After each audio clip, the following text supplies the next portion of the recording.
unexpected gift. Hindi ko akalain magbibigay sa akin ng regalo. Galing sa Punto. Thank you so much. Gusto ko sa ko ng regalo. Excited.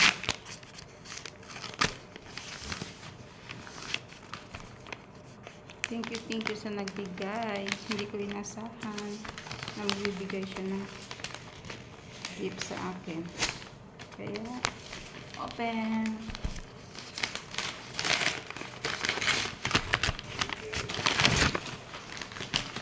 Uy, ito itong hakiwasan mo.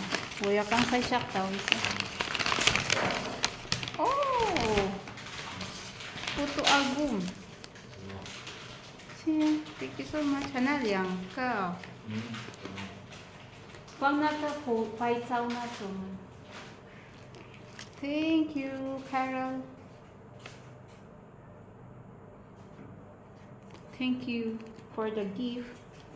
I have 2 photo album. Thank you so much. Unexpected gift. Hindi ko inaasahan. So, binagyan mo ako. Maraming salamat sa iyo. Miss Carol. Thank you. I got. Thank you so much.